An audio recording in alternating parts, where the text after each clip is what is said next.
దేవుని పరిశుద్ధ నామమునకు మహిమ కలుగును గాక. క్రీస్తునందు ప్రియులారా, బాగున్నారా? దేవుని కృపలో మనం అందరం బాగున్నాం. ఈ రీతిగా ప్రభుని కలిగి ఉంట మనకిచ్చిన గొప్ప ఆశీర్వాదమై ఉన్నది. మీరు అంటారేమో, ఆశీర్వాదం అంటున్నారు, మరి నేను ఇంత మటుకు మరి ఐశ్వర్యాన్ని అనుభవించడం లేదు కదా, కష్టాల్లో లేకపోతే నిందల్లో లేకపోతే బలహీనతల్లో కదా నేను కొనసాగుతూ ఉన్నానని మీరు అనుకుంటున్నారేమో. ప్రియులారా, ఈ గొప్ప దేవుని కలిగి ఉన్న నీవు ఖచ్చితంగా దీవించబడతావు.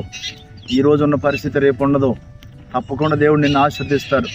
తప్పకుండా నీకు మేలు జరుగుతుంది. నమ్ము దేవుని మాటను.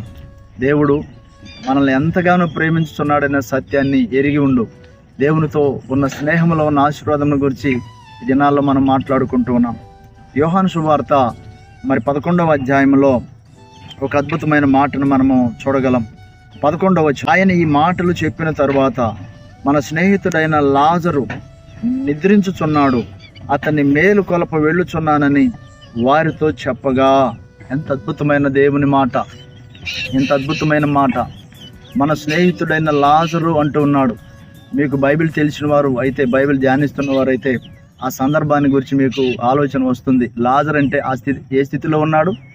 లాజర్ ఏ స్థితిలో ఉన్నాడు? అప్పుడు మరి చాలా భయంకరమైన స్థితిలో ఉన్నాడు. తన స్నేహితులు భయంకరమైన స్థితిలో, నిందలో, వేదనలో ఉన్నప్పుడు తప్పకుండా దేవుడు దిగి వస్తారు, తప్పకుండా లేపుతాడు. మృతులను సైతం సజీవులుగా లేపగలిగిన గొప్ప దేవుని గురించి మనం మాట్లాడుకుంటూ ఉన్నాం. ఆయనతో స్నేహం చేసేవారు ప్రతి ఒక్కరూ యెహోవామందు దీవించబడతారు.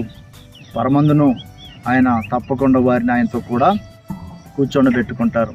ఆయన స్నేహితులను విడిచిపెట్టేవారు కాదు. చూడండి, ఈ లోకంలో స్నేహం చేసేవారు ఏదైనా స్నేహితుడికి చిన్న ఆపద వస్తే పరుగున వస్తారు కదా. మరి పరుగున వచ్చి మరి హుటాహుటి నా పరిస్థితులన్నింటిని గురించి చక్కపరుస్తారు కదా. చెడ్డ మనుషులు అయి ఉండి అంత గొప్ప త్యాగం చేస్తే ప్రాణం పెట్టిన ఈ మంచి స్నేహితులు నేను విడిచిపెడతారా? మరి నీ కుటుంబాన్ని విడిచిపెడతారా? నీ బిడ్డలను అలక్ష్యం చేస్తారా? ఏం కాదు, తప్పకుండా మేలు జరుగుతుంది. ఆయనతో ఉన్న స్నేహాన్ని బలపరుచుకో. ఆయనతో ప్రతిరోజు ఉన్న స్నేహంలో ఉన్న ఆశీర్వాదాన్ని అనుభవించు. దేవుడి మాటలు దీవించునుగా. ఆమేన్.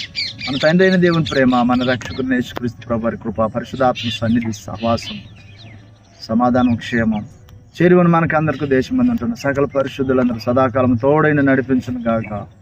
ఆమేన్. గాడ్